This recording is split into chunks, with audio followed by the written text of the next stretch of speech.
Hi, everybody. Thank you for your patience. I'm sorry that I was running late. My name is David. Thank you so much for coming out. This is an awesome turnout.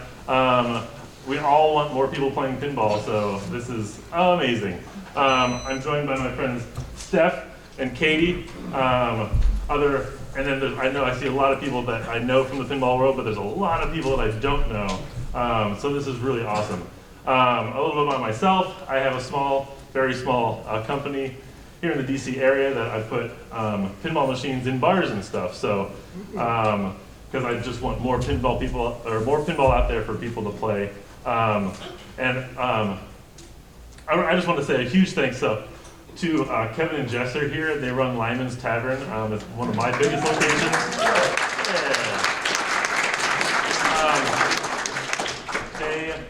Every year to help support MAGFest, they let me yank a bunch of my machines out of their spot so that they can be here for people to play. So that's awesome. And if you haven't had a chance yet, go check out all the pinball. There's a lot here this year. I was going to have two machines up to play that we're going to demonstrate some flipper skills beyond just smashing the flippers. Because that's how everybody starts, right? Is just hitting both flippers whenever the ball gets close. So we're going to hopefully show you some techniques that can help you start honing in on getting those awesome games. And just like talk about how we approach games when we walk up to them.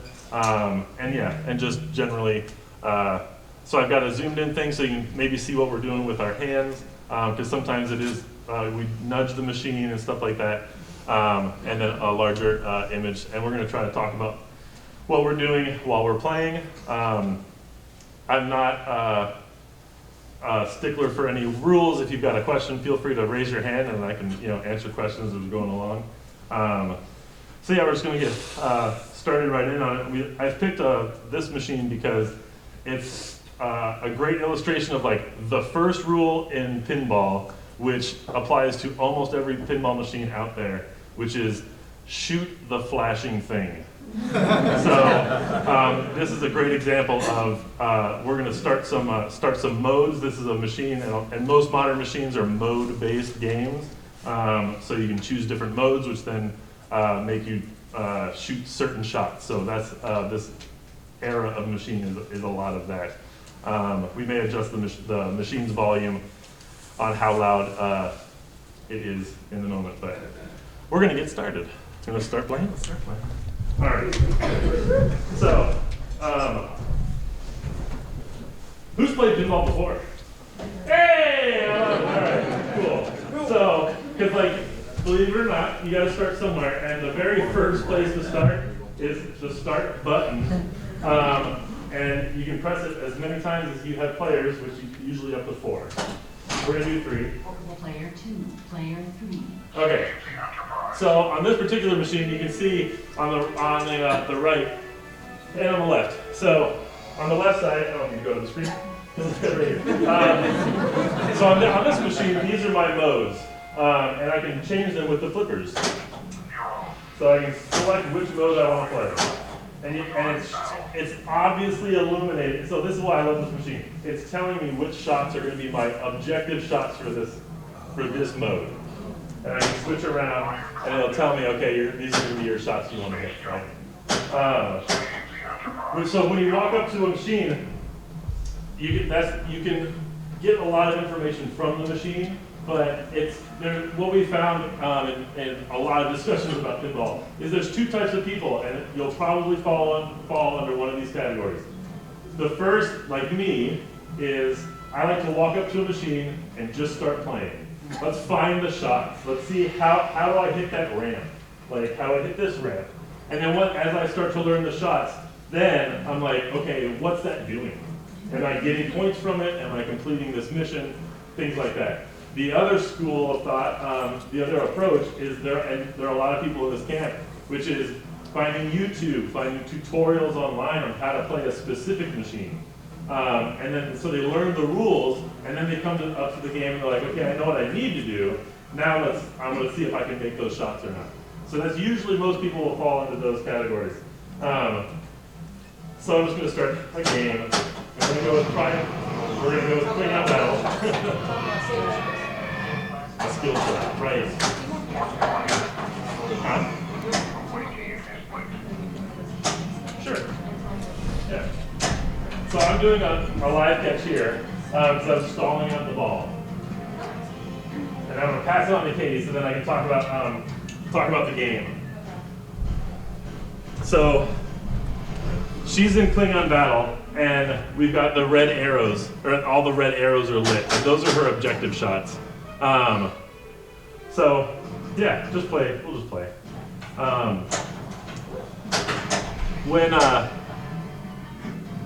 Also on this game and a lot of other games, you start getting combo values. So this is when you get to get into the deeper end of rule sheets. Whereas once you shoot one shot, it lights a double arrow, and it's like, okay, now if you shoot that shot, it's worth twice as much and stuff like that. But in the beginning of our little presentation here, I know we're like shorter on time because of the me running late. But so she tried to shake it there to get, and what we're calling that nudging. You want to do that within inside the tilt, right? We don't want to tilt.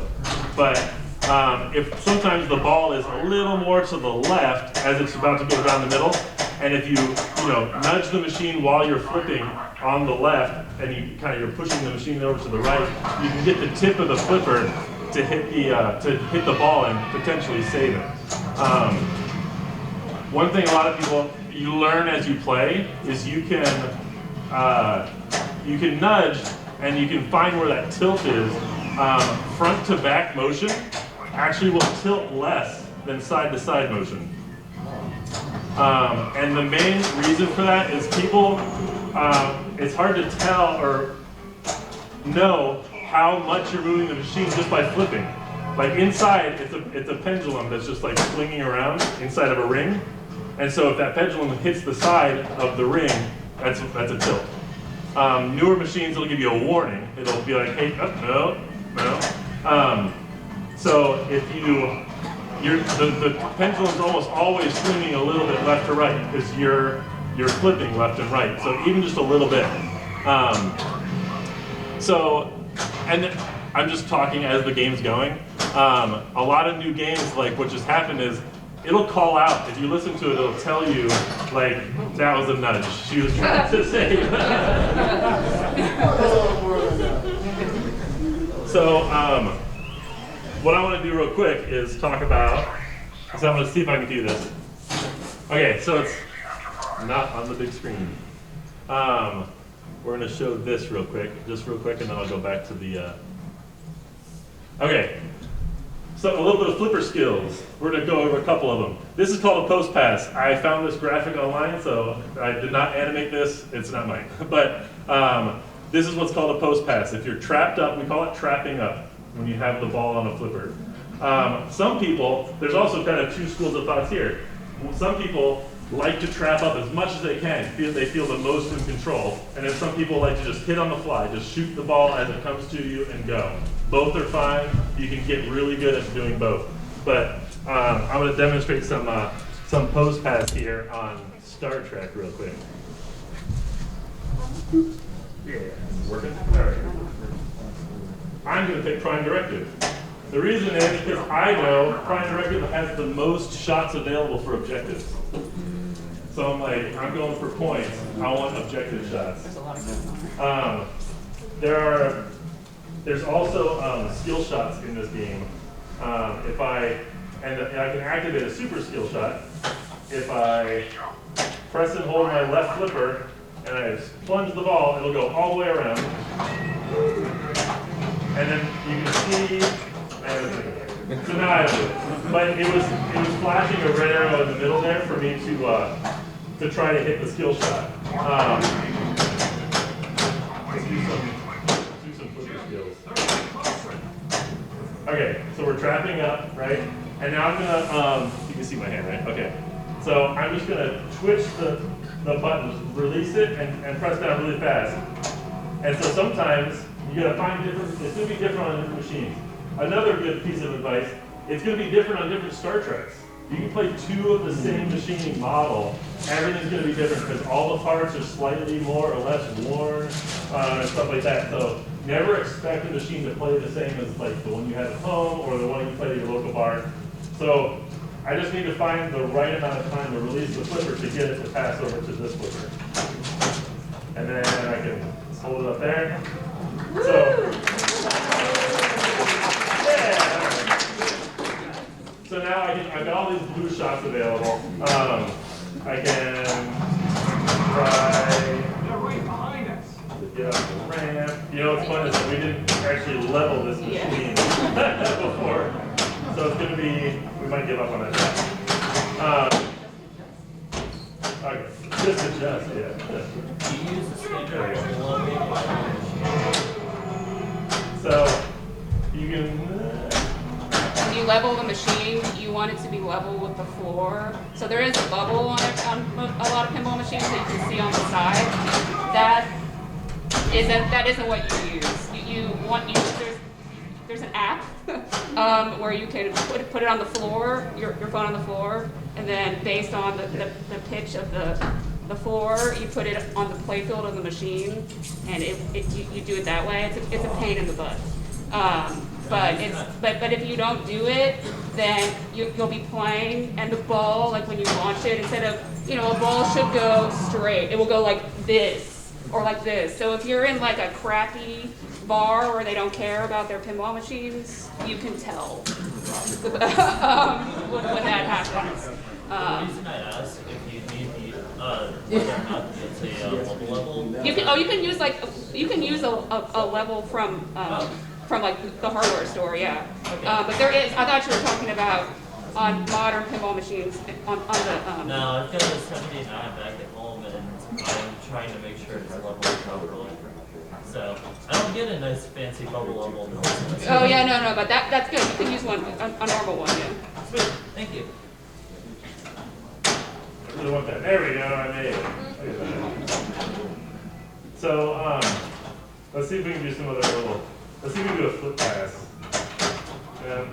That was kind of a pass. It's basically when, man, work.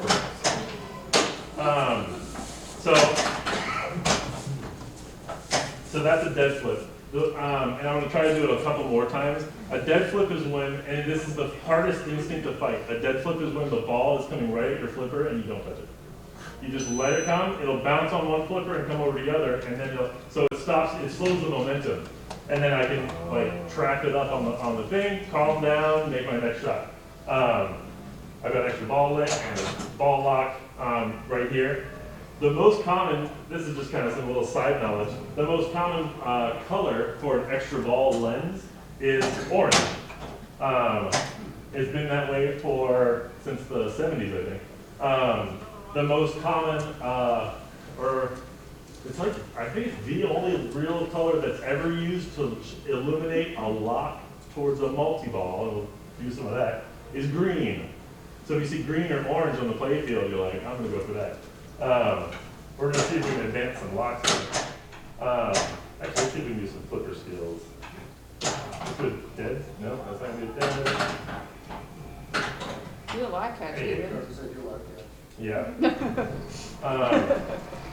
Got another ball lock. You can't see my screen on that, but I've got two balls locked.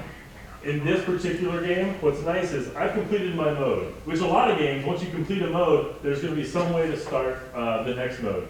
This is the way that you do it here. There's a mission start, it was lit, it's timed out, so now it's just automatically going to start. It doesn't want to wait for me. We're going to, here's a great technique. It's called a backhand. So like a lot of people are like, okay, everything on this side of the playfield is from my left flipper. Everything on this comes from my right flipper. But there's a good number of shots on this side you can actually still make from the left flipper. So if I want to make that ramp, I can try that. The spinner work. Dead flip. See, so I want to show you this. So I let it dead flip, so I just don't do anything, let it bounce over. And then we're going to go up the ramp. And you can do it, this particular mode rewards that. So that's kind of a live catch. It's flipping right as the ball is coming towards you, but it's early enough that it's stopping the ball's momentum so I can trap up.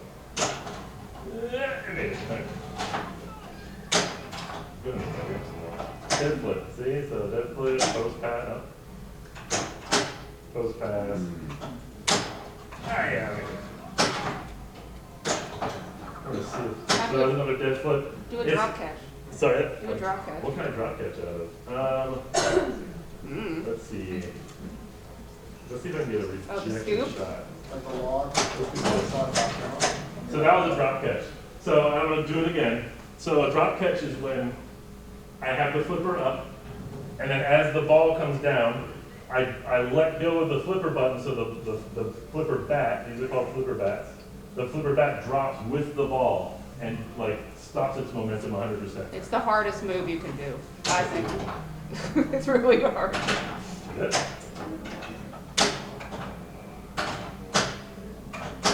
So that was kind of a drop catch. Oh, let's start a mission. Nope. Nope. So on this one, there's two ways to start a mission. This blue shot here, or going underneath the flipper, which is a harder shot for me, but we're going to try it more. Let's go on the left.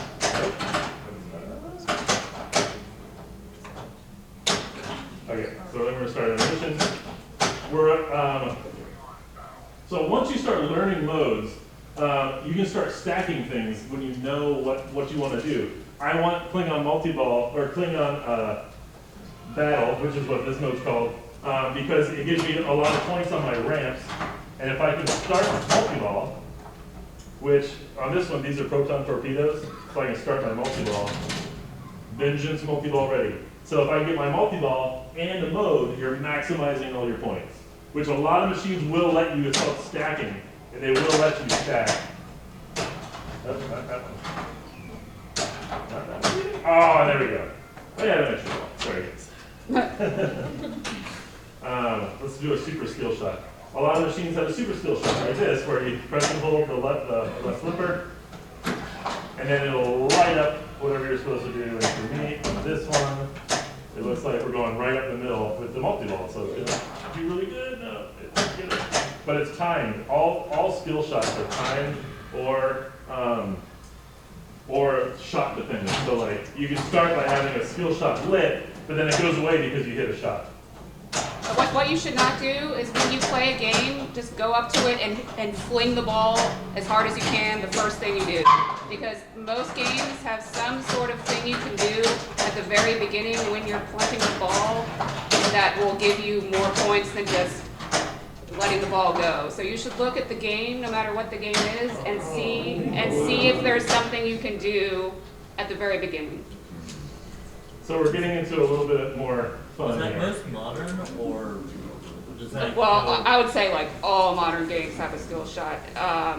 Yeah. Old games, they may not have a skill shot that's like blinking, but like the other game that he wanted to bring is called Paragon, and in Paragon it's an old game, and at the top of the game there's two like scoops, like saucers for you. If you plunge the ball skillfully, it will go into one of those saucers, which will give you more points than just flinging the ball out of the shooter lane into wherever it may go. So if you just look at an old game and see, hey, if I plunge it short, it will go here, maybe I should do that, that's probably a good idea. Gotcha. Thank you. So we're getting into a little, so they call it separating. So I had all three balls trapped at one point, but ideally it'd be really nice if you can get split up like this, right? Because then I can choose whatever side of the playfield I want to go on. Right now with this multi-ball, I want to defeat the vengeance is the idea.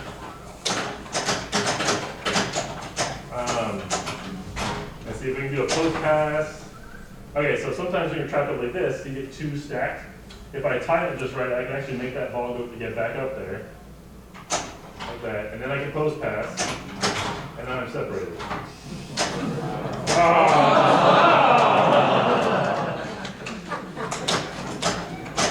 It doesn't always work out, but that's all right.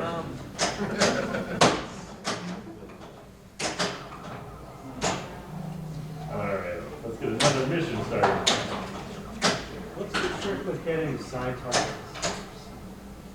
Like hitting the side, like these type of targets? Yeah, where it's like you don't have it seems like you don't have a good like angle.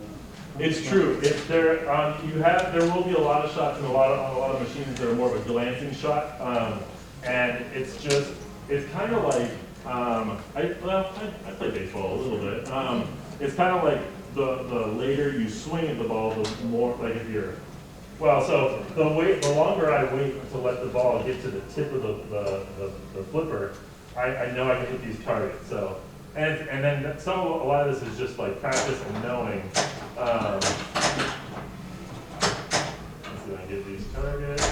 Yeah, so just trying to get one or the other. I am nudging sometimes. Like if you get into so these are called the slingshots. And sometimes when the ball gets into the slingshots, like you're gonna lose it. So like nudging while it's in there sometimes is good because you're trying to get the ball up and out and more of a vertical movement because that side to side is going to get you drained. If I get to it, so we're working on completing all these modes, right? So modern machines have what are called the dead flip. We're going to see do a drop catch. Try to get that ramp. Yeah, I made it. All right. So we want to hit as many blue shots as we can. This machine is actually one of those really cool ones where the better you do in a mode, the higher you get. Like if you get, so there I just got a bronze medal because I was able to complete 3 mode shots. Oh, I just let go by accident. I want to talk about that nudge. All right. So, okay. So if I can get the ball to come around here.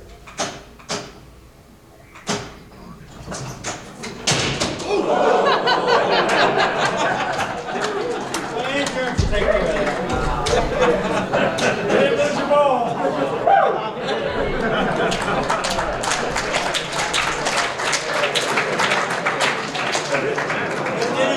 Yeah, he's gonna roll with it. It register a tilt. Yeah. So I have a danger. I know that now, right? So I gotta be gentle.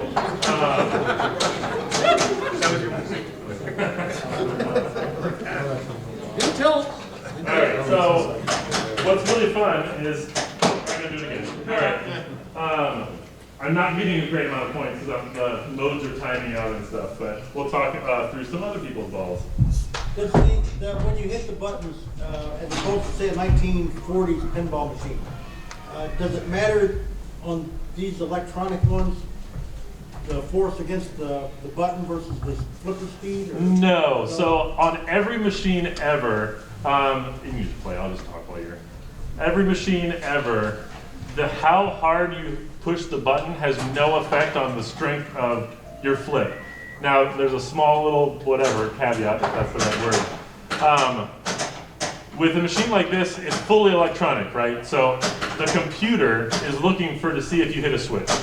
And then if it does, then the computer tells the coil to fire that flips the flipper. On older machines, the current that powers the flipper actually physically goes through a switch that's behind the flipper button. So if you just gently tap those buttons, it'll make the flipper just like barely twitch because you're not sending enough current to the coil to let the flipper like go full power. Like it's really some machines, like modern machines, you can do something like that. It's essentially how you do what's called a tap pass. While she's playing, I'll show you what a tap pass looks like.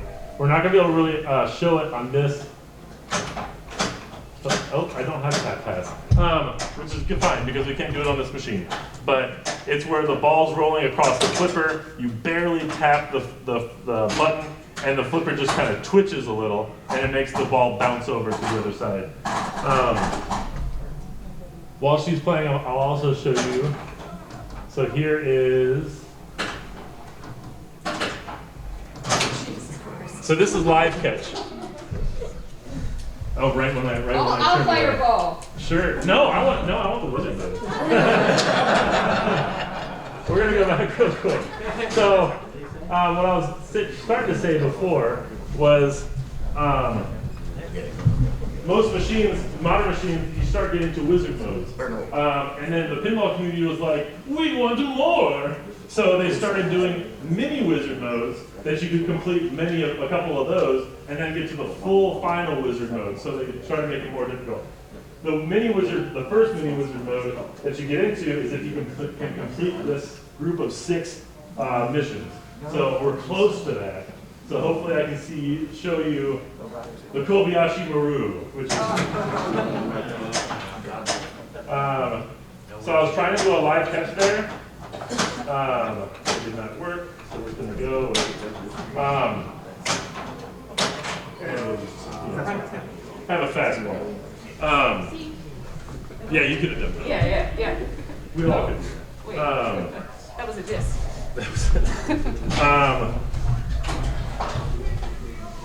Yeah, so what is she in? So she's in Prime Directive, which is that mode that gives you all the available shots. I think we showed you this one, the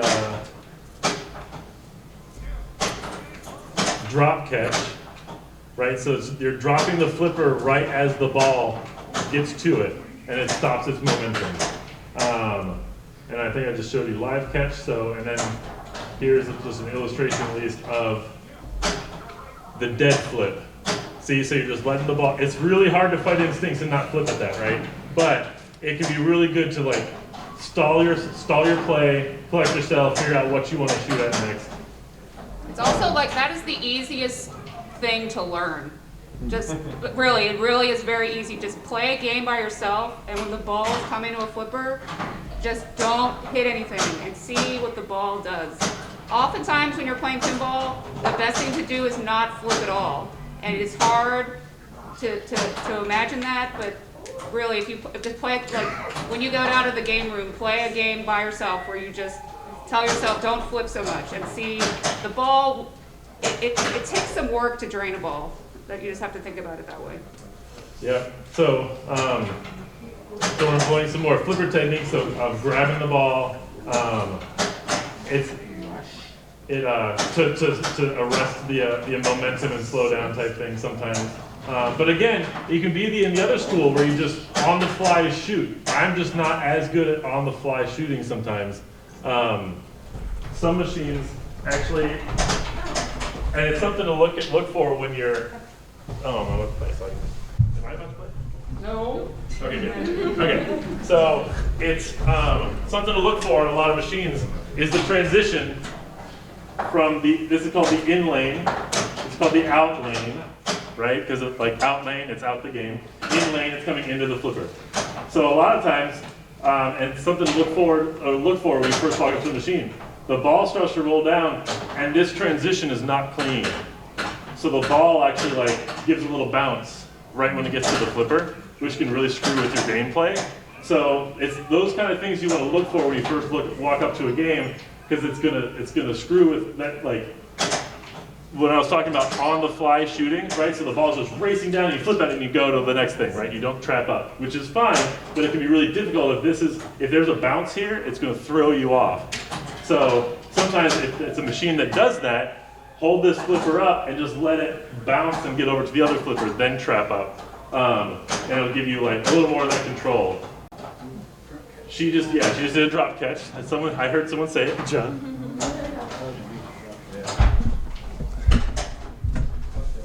Yeah. So that is a good question. Nudging's one of the hardest things to teach because that was one of my first questions when I got into pinball, into playing competitively. But what I can tell you is some of the geometry or physics to look at, which is so at the top of the in lane and almost all in lanes, there's a rubber bumper right here. Okay, and then a lot of times there's a rubber bumper on either side of the out lane. There's a rubber bumper.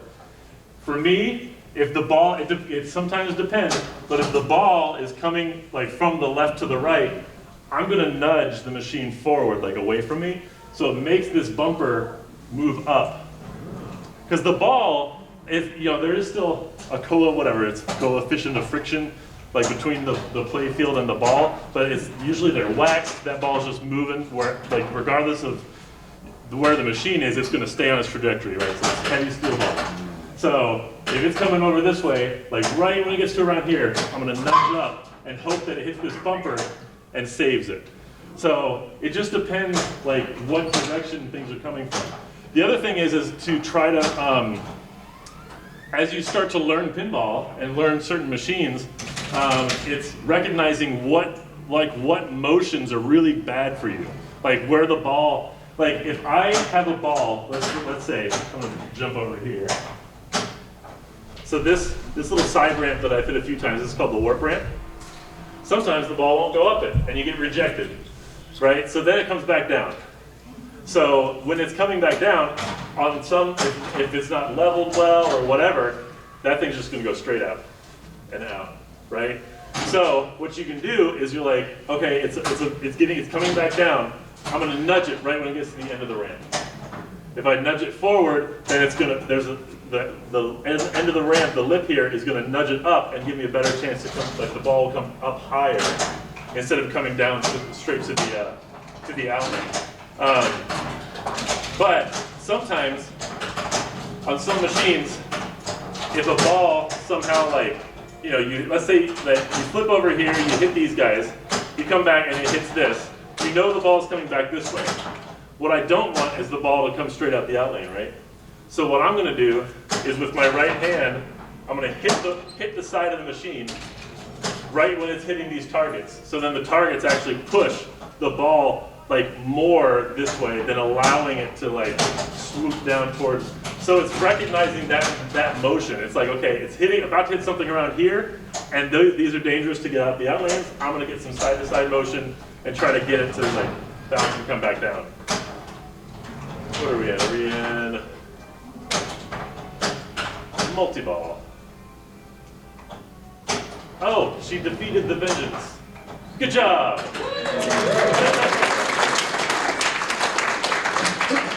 So a lot of multi-balls have this feature where her jackpots are these white shots. And at the beginning, all of them were lit. But once you get them, it goes away until you complete all of them. And then like they'll all relight, you can start again. And they're called, what they are right now, because she defeated the Vengeance, they're called victory laps. I don't know what the first machine is that started with the term victory lap, but it's been around for a while. After a multi-ball, if you complete the super jackpot or do whatever, at that point they're like, okay, you're fine, it's a victory lap. They're not just jackpots anymore. So now she's back into regular play. So what we can see is that she's got her mission start lit. Look at that, nailed it. So now she's, and then, yeah, new stern machines, and yes. Sorry, there's two, but the one of the white shirts. Are there any strategies to effectively manage multi-balls? Because I'm playing, like, it's only V-Pin, but I am developing strategies overall, but I feel like once I get some multi-ball, I just crumble to just keep me alive at that point. Yeah, sometimes on some machines that's just going to be true, because you can get the craziest multi, like there's an Apollo 13 pinball that has a 13-ball multi-ball. And it's like, yeah, you just have to assume that, like, just let 8 go. Like, it's just fine. Sometimes it is just stay alive. But with this machine in particular, I played with this machine a lot and some others, like, I can kind of look down at the flippers and I know where my shots are, and so it's like when I get a ball in the right spot, I'm gonna flip it and send it up the ramp or something. So my strategy is like, if I'm in a multi-ball, I want the balls to stay away from the flippers as much as I can. So if I can, even if it's not worth points, I'll send the ball up a ramp just so it's like it's taking its time doing something else while I deal with these other 2 balls. Yup. And like, it's, yeah. Oh, double drain. But she's got an extra ball. Yeah, good enough.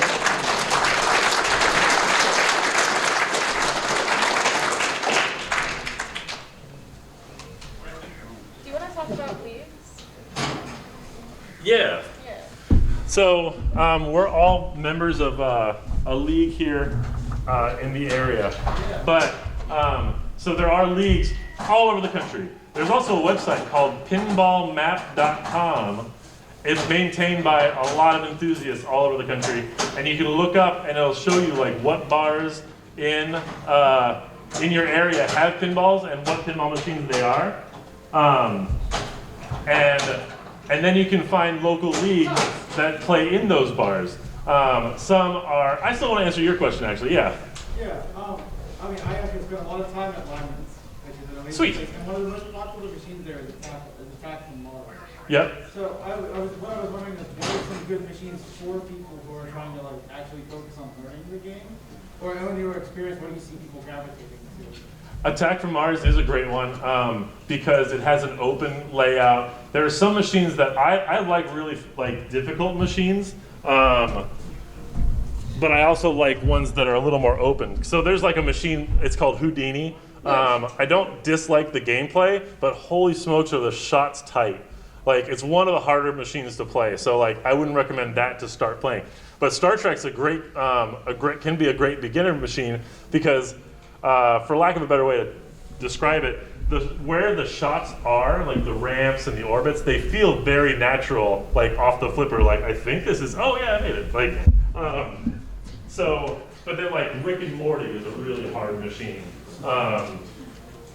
Judge Dredd is a really hard machine, but they're also really fun. So they're not good like learning machines. But this machine is really good. I'm trying to think of what machines are on the floor that you would say are good starter machines. Elvira. Elvira. Oh well, see, Elvira was made by the same guy that made like Attack from Mars, Medieval Madness. So they're actually very similar on their layout. A lot of people call it. It's a fair layout. Yeah.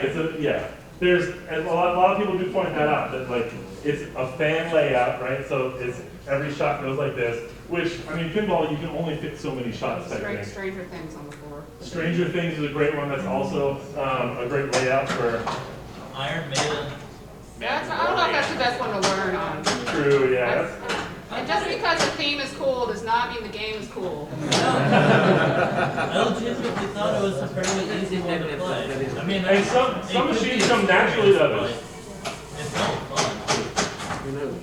I have an alien machine at Lyman's that some people find it really difficult to play, and some people it just comes naturally. So you're definitely don't get discouraged. Like that's like my biggest thing is I don't want people. Here we go, Kobayashi Maru. Oh, yeah, I'm it.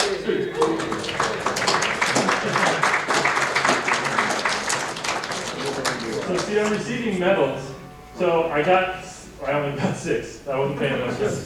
But it gives you points because like based on the medals that you got when you start this mode, it gives you points for each medal you got. So it was like however many points per bronze medal, and then if I had done, there's a nice little drop catch. So we want to complete all of our shots. It takes 2 of every shot to do this.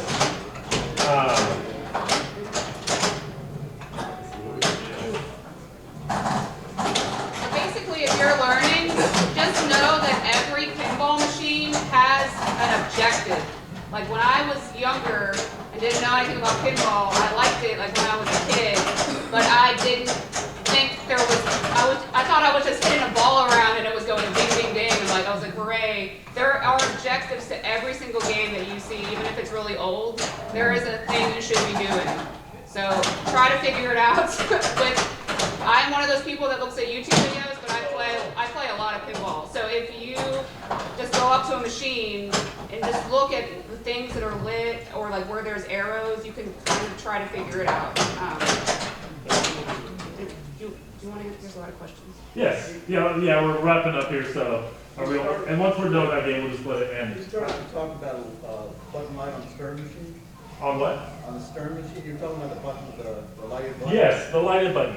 So a lot of these, and it's going to vary by machine, so you're going to have to learn the machine. But some designers love to get your hands off the flipper buttons to screw with you. So there's a Star Wars pinball machine. It just says Star Wars. It looks like the classic, but it's made by Stern down on the floor, for instance. there's a TIE fighter assault that happens in the middle of the game where a bunch of TIE fighters show up on the screen, and while you're playing, you have to bash the button as many times as you can to destroy as many TIE fighters as you can. So then you're just like trying to go back and forth, like destroy as many, because once you destroy 80 or 35 TIE fighters, you'll start TIE Fighter multi-ball. So it's going to be a buy machine thing. And one more thing about the button, and then I'll do the next question, is some machines give you it counts as an objective shot. So a lot of people you'll see, the ball will drain, they'll smash the button just to get as many points as they can. But other times that button is worth something that during a game, but it's not worth anything at the end. So it's going to be a buy the machine button. I'm going to keep going like across the room this way. I saw that right behind, yeah, the glasses, yeah. So people who own pinball machines, what do they usually think about nudging? Because I'm just thinking, like, especially here, where all the pinball machines on the floor are owned by different people and Yeah. loading them out, I can't imagine them being too happy about you whacking their machines. It depends on the person, honestly. I am what's called an operator, so I put machines in bars as well as having them at home, so I have to accept the fact that like people are going to do it. Some people will say, well, they're designed to, they're pretty hefty machines or whatever, but they're also a lot of electronics, so it just goes, just maybe ask if you're playing at someone's personal house, they're gonna, like those machines, you lose value, it's like a used car type thing. You lose value if you put them in a bar as opposed to a home. If they're home use only, they're worth more. So definitely be gentle. As an operator, again, I don't care that much, but the courteous thing is take off your rings. Because there's paint, it's painted. So like if you look at my Tron machine down there, you'll see there's chips in the paint from rings. Again, it's just like, it's one of those things. Some people get angry about it. I'm just like, it's in a bar, To be more specific, if I start smacking the machines down on the floor here, will staff get upset? No. I once got yelled at a pinball bar in Los Angeles by a bouncer for nudging the machine, and I want to punch him in the face. So if you're not sliding the game across the room, but I do that too, but don't do that. If you're just doing this a little bit, no one should say. Yeah, nudging and like even an open palm slap because you're getting those are fine. I think the biggest thing that'll draw attention is if you slide a machine, which it's really difficult not to slide a machine if you're nudging down on that floor because the concrete's so smooth. Like a lot of my machines are like 2 feet back from where they started at the beginning of the show. There was someone over the sleeveless shirt. I was just curious, are more modern ones, especially at least, actually designed with nudging? Like, they know it's going to be a lot of nudging involved, so they're maybe a little sturdier? Or? No, but they do keep it in mind that people are going to test the tilt and work with what they have. So all tilts are still, since the 50s, are the same type of tilts, right? It's still just a pendulum. It's adjustable by the operator. I can make it tighter or looser. My more expensive machines, I make it tight because I'm like, take it easy. But they are in those super modern machines. Probably the last 3 years, they've added a thing called debounce into the software, where because a lot of times older machines, it's one touch of the tilt bob and it's dead, right? And you're done with that ball. Then they added a 2 warning system where you get 2 warnings before full tilt.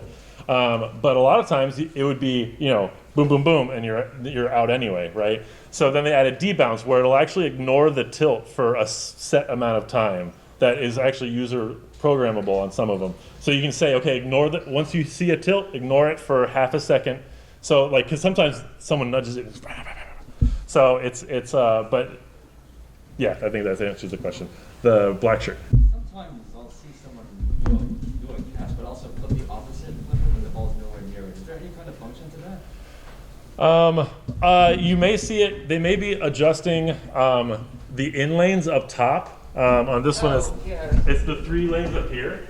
On a lot of machines, there can be 3 or more, or there can be 2 or whatever. But I can change whichever ones are lit, right? If I complete all 3, it'll make my bonus 2x, 2 times bonus. You can do it with the in lanes too. The where it spells TREK. Yeah. At the bottom there, if you flip your flipper, it changes what's lit, and you want everything to be lit. You'll get something from it. It'll give you an award. So they'll use the flippers. A lot of machines you can use the flippers and move those lights around, so you can do what the guy in the back. Sorry, I'm just moving like left to right or right to left. Yeah. You got 5, Dave. 5 minutes? Yep. Sweet. 5 minutes. We're gonna lightning round. So what about Virtual pinball? You want to know like if I like it? Yeah, or if there's like certain ones to look at versus others. I'm not a huge fan of virtual pinball. It's taken huge leaps forward on the physics, because that's the hard part, is the physics engines, making it feel any kind of good. There's a company called VP Cabs, I think. They're getting really nice about their designs, because what he's talking about, everybody, is like it's a TV screen instead of a play field, so you can actually play virtual machines, but in a physical thing. They're also on consoles and stuff. But there's companies like VP Cab, which are starting to put like actual flipper buttons for you to play the virtual machine. They put coils inside that will kick off when it's supposed to in the machine, so you can feel, you get a little bit of that feedback. The most difficult thing that you'll get from the pinball community is the delay. Flipper delay is a huge problem in virtual anything, and it's sometimes a problem even on modern machines because again, the solenoids the coils are computer controlled, so you got to hit the flipper button or whatever. It goes back, the computer then has to tell the flipper to flip, right? And so sometimes there's a big software delay, and so you lose that. And so it's coming along, but I'm not a huge fan yet. There are some really cool software things. There's a really neat one for the Oculus, and they're advancing on that. That's so cool. I love playing like E.T. and he's standing there right next to you while you're playing, and he's like screaming when you get a jackpot. It's amazing. Yeah. Have you ever noticed flipper delay on a newer machine? Yeah, the remake of Medieval Madness and Chicago Gaming Games, they were dealing with that a long time. The flipper, I'm sorry to talk so fast. I'm trying to get through. The flipper delay actually comes a lot from, on older machines, a coil is however much power you put, it's set for amount of power.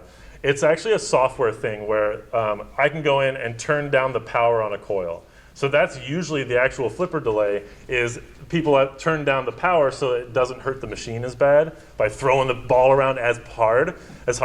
So they're adding a current delay. And so that's what I think most of you're feeling. There's someone, yeah. Oh, yeah. Hi, I was curious if there's a common resource for finding the pinball objectives, because there's some old manuals online, there's videos. Tiltforums.com. There is a wiki site for people who are way into pinball rules to basically put down like the deep objectives of games. So if you just go to Tilt Forums and search for the game you're looking for, it's mostly modern games. The ones with really deep rules, like this one is on there. There's also, if you go to YouTube and just search for the game and tutorial, there will often be tutorials. There's a lot of people who stream games on Twitch. I stream on Twitch, actually. So you can look up every week. One iPod, one pinball is our Twitch, and we do a different game every week. And I try to go over rules, but I'm really not the best resource for it. There's people who are really into it. So YouTube and Tilt Forums. There's also Pinside. Yeah, Pinside, and there's a lot. I've got to stop. Was there one more question over here? There's a lot of questions. Well, yeah, we'll do one more. I think sometimes I get distracted by the upper flipper. Do you guys even pay attention to that, or just Yeah, but like if you're walking up to a machine the first time, it's okay to just concentrate on the two lower ones. A lot of times, it's very common for people to not even notice there's upper flippers in their first couple games.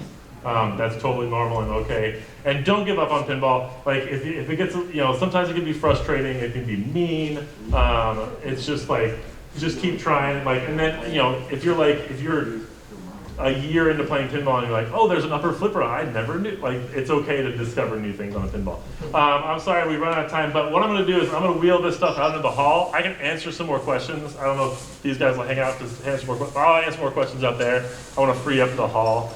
Thank you so much for coming by, everybody.